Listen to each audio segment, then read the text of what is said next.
Hello there. Today we're going to do something a little bit different. That's partly because things are very busy for me at the moment, but also because I've gone down with the dreaded lurgy, so I don't have too much of a voice, and I certainly can't manage one of my prolonged hour or 2 hour long rants this morning. So out of sequence, we're just going to look at one scene in a particular film rather than the whole film. And this time we're going to look at the battle scene that comes right at the start of the film Risen. Now, this was something I hadn't come across before until someone mentioned it in one of the comments when we were talking about how often do you see Roman legionaries throwing pila in a film. Well, this is one of the rare examples of that, and it's quite an interesting little scene altogether. So I thought we'd just go through and look at that. I'm not going to talk about the rest of the film at all, simply look at the battle scene and how it presents Roman infantry fighting, both more generally but also within the context of where they're supposed to be in AD 33 in Judea. So there are some issues with that. Now, it's only a couple of minutes long, so even I shouldn't be able to go on too long about something like this. So it starts with it as a flashback. The main character is remembering something that's gone on earlier at the start of the story, and he's fighting a group of Jewish rebels, bandits, lestai would be the Greek. Josephus is very fond of that term. Outside Jerusalem. I think this was filmed in Malta. A lot of the film was filmed in Malta, some of it in Spain. So it's got a very sort of rugged look about it. And they've gone for a look with the Roman troops are very dusty, very sort of campaign weary. They don't look fresh from the factory. They look really like almost like legionaries of, say, early 2nd century AD, that sort of time. So not really the period we're talking about. And for those of you who've watched my Pontius Pilate's real bodyguard video about the army that was actually in Judea at this period, they shouldn't be legionaries at all. Later on in the film, just after this, we see them marching back to Jerusalem and they've got a vexillum flag with Legio Tenth Fretensis on it. They weren't there. They weren't there. There wasn't a legion in Judea, as I've explained in the other video, because you had an equestrian prefect and subsequently procurator in command, and he's junior to the senator who'll command a legion. 10th Fretensis are around in Syria, but other than very occasional interventions led by the governor of Syria, they're not going to be there, and there's no good evidence for substantial detachments of them being there. So really these troops ought to be auxiliaries. They ought to have probably oval shields, mail, bronze helmets, and the lancia, spear, javelin, or hasta rather than the pilum, the heavy throwing javelin. So that bit's obviously something where, again, they've come along and they've said, well, Roman soldiers, that means legionaries, so let's put what people expect. And these ones are pretty good Hollywood legionaries. If you squint slightly, you don't see some of the bits that are slightly off. They're not at all bad. They've got helmets that I think are probably inspired by the Hebron helmet to some extent, but they're not quite exact copies. They are a later pattern. You don't see these as early as the 30s AD for anybody, legionaries or auxiliaries.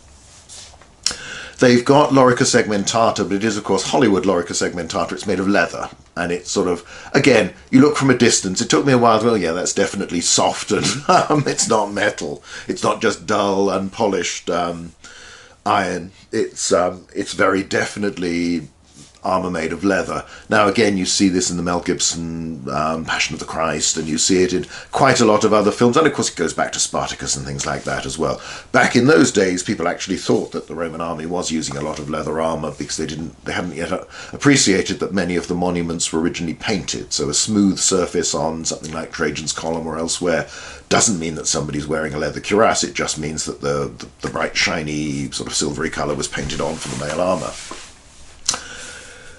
They've got the rectangular, semi-cylindrical scutum shields. They're not bad. They've got a design that's based on ones on Trajan's Column. You know, you've got the lightning bolts of Jupiter and all this sort of thing. They're very, very dull in colour. The whole look of the Roman troops in this scene is very dull. As I say, I think they're trying to give an impression of tough, well-trained, disciplined soldiers that are on campaign. These are active fighting men. These are not parade ground soldiers, and that's fine and that's reasonable because obviously you are out on campaign. On the other hand, if you just look at the Jura shield in the British Museum exhibition at the moment or anywhere else, that's very brightly painted, and the impression is that the Roman troops like their kit to look gaudy, particularly shields, which is something you can paint, and where you protect them with a leather cover from the elements and this sort of thing. But there's, you get various comments in ancient sources that the Romans putting on their crest, polishing their armour and covering their shields, that shows they mean business and they're ready to fight. You think of Napoleon's army with slogans like "one can never be too well dressed to be a corpse," this sort of thing. It's the idea that look impressive because it'll make you feel better, and also it will intimidate the enemy. So I can understand why they've done it, and it gives it a sort of gritty look to the whole thing, but it's probably not really accurate. It should be a bit brighter, there should be a bit more colour. Even the tunics and everything else. Everybody's got breeches, which again is a 2nd century thing, and they're becoming, as gradually the Roman army moves towards wearing trousers all the time. I think most of the rebels have got breeches as well. I think it's just modern actors understandably are not used to wearing skirts, basically, so it's easier if they give people trousers, breeches, this sort of thing. That's what they expect. So anyway, we end up with this situation where I suppose it's supposed to be a century or so. It's a small group. I mean, this is a skirmish rather than a battle, but it's quite nicely done all round. And Fiennes and his men are coming along. He's a tribune. He's in charge of suppressing rebels around the area.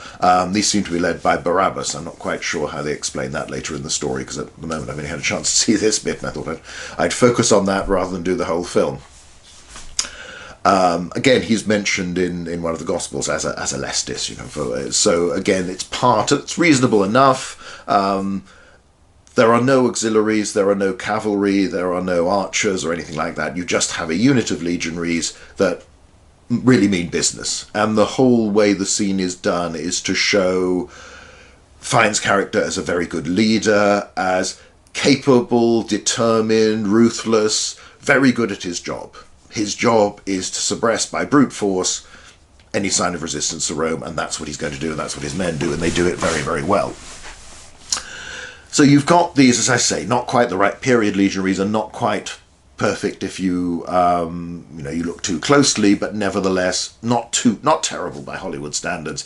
And one suspects that given that with any production it's always going to be much easier to hire costumes that are already in existence from costumiers rather than commission new ones to be made, equipment like this that gets used in one film will probably keep on getting used again and again, because it's simply much easier for the production companies and much cheaper, and it's sort of okay. And again, your average costumier, however much they try to become an expert on the period, the setting of their film, next month they'll be doing something completely different, or next year. So you can't expect them to keep up with how we see things academically, how we'd imagine the Roman army actually should look at this time.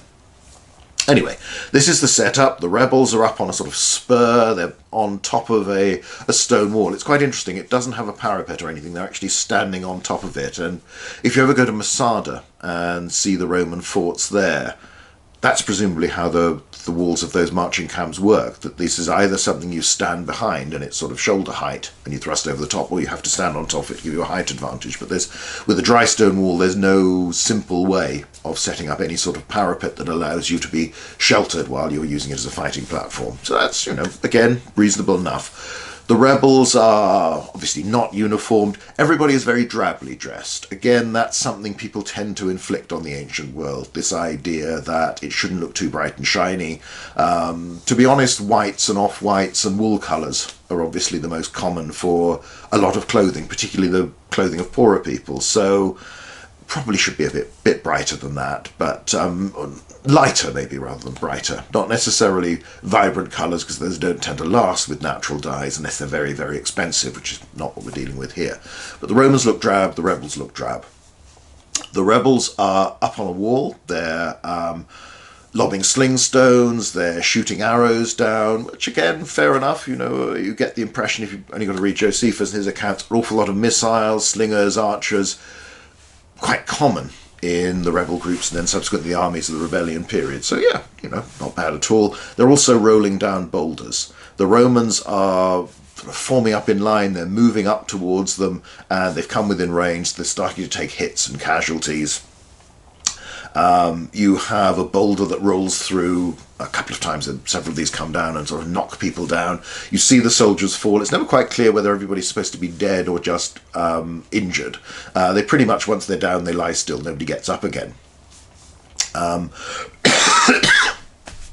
Sorry, that's the lurgy striking hold again. But it's again, it's nicely done. It's not sort of lobbed by catapults or something like that they wouldn't have. It's all done quite simply and low tech, but plausibly enough. After the engagement, when you see them marching back to Jerusalem, there are a lot of wounded men with arms in slings and this sort of thing, and bandages. So that gives a more plausible consequence to the fight, where again you're going to get far more wounded than you will have fatalities in this sort of fighting, as indeed in most fighting. But it's not made clear during the action sequence itself. Fiennes, as the Tribune, takes off his helmet straight away and drops that. Again, that's pure Hollywood. You can understand why, because if you put a helmet on an actor, it's harder to tell him apart from everybody else, so we can see his face properly. The actor can do more with his expression. Of course, in a real battle, taking your helmet off is generally a bad idea. After your shield, and he doesn't have a shield at this stage that he does later on, he's obviously picked one up. Your head's the most vulnerable spot because it isn't really covered by the shield. So the helmet is the first thing you want, probably before body armor as well. But again, that's Hollywood. That's how people charge around, so we know who the actors are. One of his men gets knocked down by a sling stone. He tries to, looks at him. Again, you can't quite tell, is the man supposed to be unconscious, which obviously sling stones don't have to penetrate to cause concussion, so makes reasonable sense. He sort of turns him over, looks at him, and then puts him back down. You get the sense his men are getting a bit nervous. They're looking around. So again, we see him as the good officer. He sees a javelin on the ground that's been thrown, presumably by the rebels. It's not a pilum. And he sprinkles some dust on it to make sure he'll get a firm grip, even if his hand's sweating. And, a bit like an Olympic athlete, this sort of thing.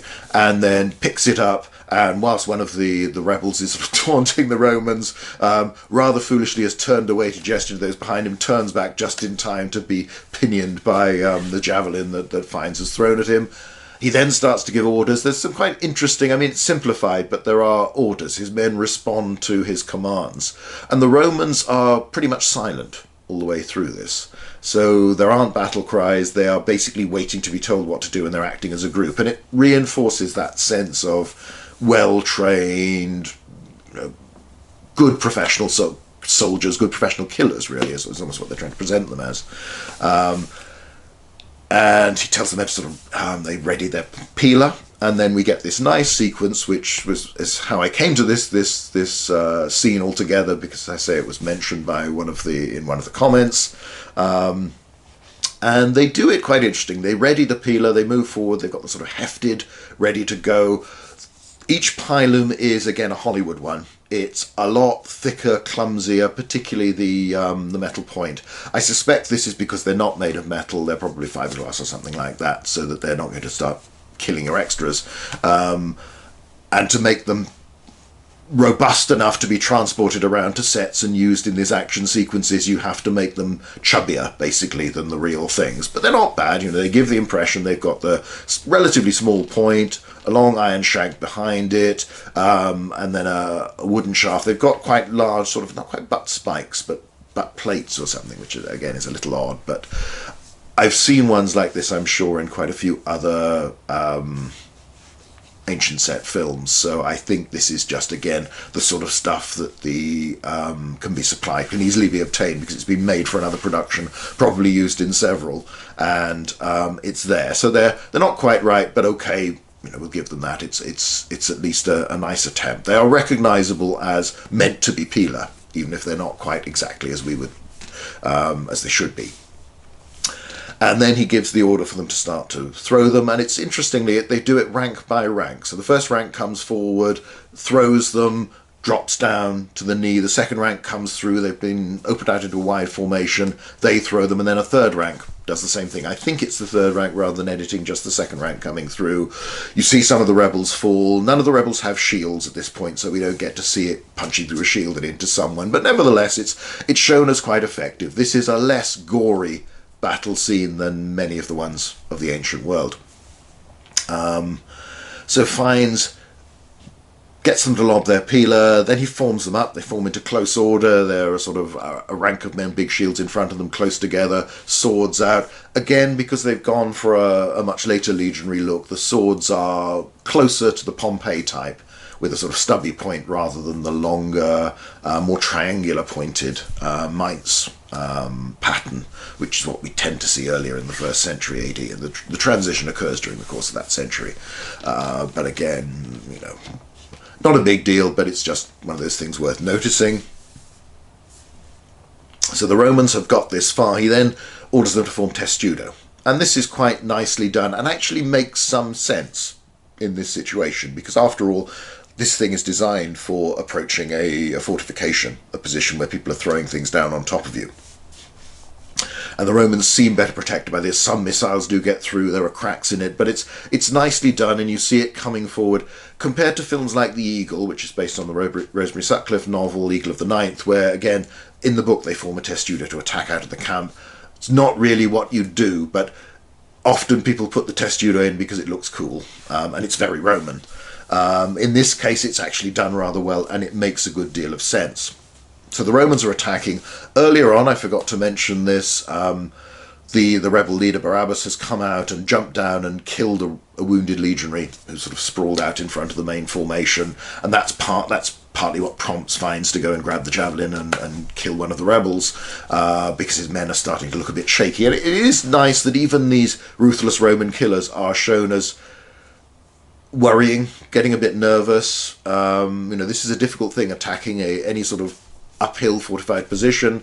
And the rebels are shown as determined fighters, less skillful, less organised, but nevertheless, they're fighting well. So it's done it's quite interesting.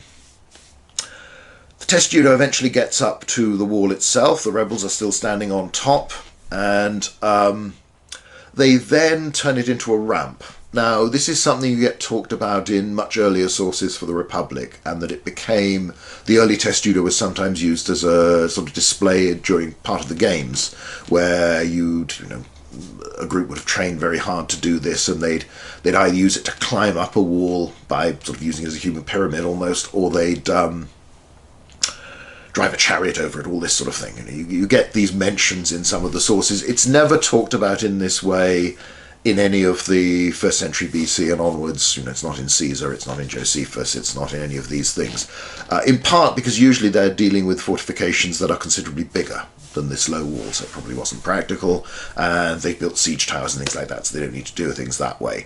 So this is a little bit of an imaginative touch, but not so imaginative. It is based on something. And they do it in a way that's, again, makes logical sense for the battle scene. So you've seen the Romans approach, you've seen them waver, you've seen them take casualties, you've seen them use their better weaponry, their discipline, their peeler, form up in a line, then form up into a testudo to get closer and keep pushing on. There's one bit where one of the shields lifts up slightly and a man at the front of the testudo stabs one of the defenders in the lower body, and it's quite nicely done, if you can use that expression for a violent scene like this. The Romans then start to climb up onto the ramp, run up it, and this then breaks down into, they've stormed the position, it's the individual fights that is the classic Hollywood battle, where everybody's fighting 1-on-1 or 2 against 1.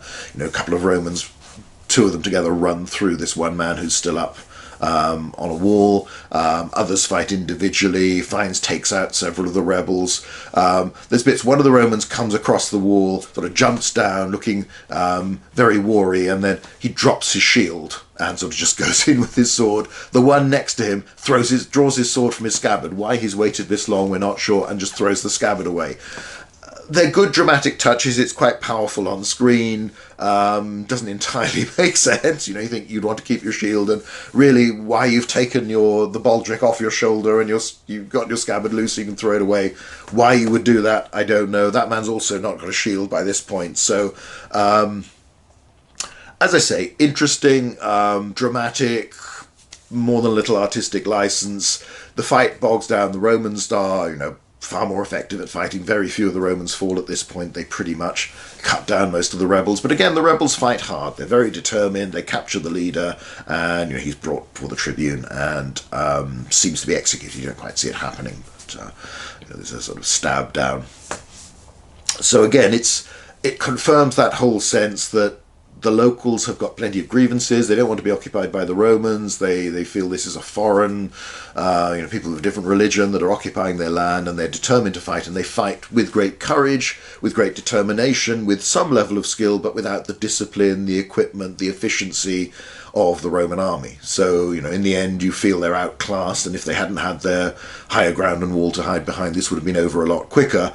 But again, that makes sense because that's the sort of conflict that you'd get these groups of Lesti and the others fighting, and it's a pattern you get in the Josephus longer description of the Jewish War itself from AD 66 onwards.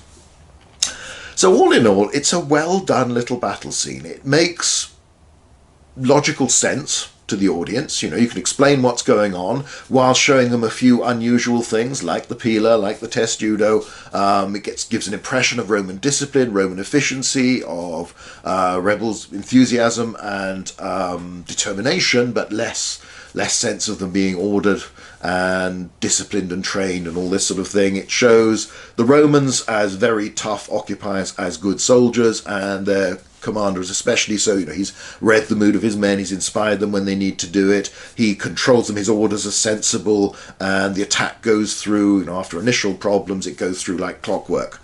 But it is shown as difficult, and it is shown as the Romans winning because the Romans are good, and the Romans, are well led, and they're well equipped, and they're well trained. So all in all, it's a very nice little scene, and it's worth hunting out. There are the clips there on YouTube, so you can find it. The DVD is also going for a very low price now, and that's where I took the vid caps from. So that's it for today. It's really just a short scene, a battle scene, a few minutes, and I've managed to stretch it out even longer than would seem humanly possible. It's got some nice touches. It's not 100% accurate, but then you can never expect that from anything in TV or cinema. It isn't going to happen. That's not what they're doing. This is a drama, and it's the biggest historical issue is that you've got legionaries in the 10th Legion there in Judea when they shouldn't be there. But again, if you want your audience to say this is what Roman soldiers are, that's what they expect. So most people, the Legion is synonymous with the Roman army, and some people have heard of the 10th Legion because it's later on at Masada and all this sort of thing. And it's quite nice when you go to Caesarea Maritima on the coast of Israel today and look at the Roman aqueduct. You have that inscription by 10th Fretensis that's still in place. It's always nice when these things are still where they were originally placed rather than in a museum somewhere. Interesting though, obviously museum collections are. So there we go, that's the battle scene, or the skirmish scene from Risen. It's, as I say, one of the better ones we've looked at so far, in its own way and on its own terms. This is not the grandeur of Gaugamela in the Oliver Stone Alexander or something like that, or the spectacle of the Spartacus battle scenes, or Gladiator even. But for what it is and what it's trying to do, it serves its role in the film very well, and it's close enough to history that we don't mind too much, and it's impressively done. So all in all, it's worth seeking out. As I say, you can get it on YouTube, or the disc is out there, and I think the film crops up on TV reasonably often, though maybe it focuses more on sort of Easter time and that sort of thing. So that's it for today. Next week I suspect I'll be doing a couple of videos about the novel Hill 112, because that's released on the 23rd of May, and while I know the vast majority of people who look at this site are much more interested in the ancient stuff, for me this is important, so I'll put some stuff up there so that once the book is actually released and other people can see it, then we'll start to see whether those might pick up a bit as well. But it's trying to support that book, and with each new book that comes out, most of which will obviously be ancient history and most of which will be non-fiction, we'll talk about aspects of the book as it comes along. So that's it for today. Thanks for watching.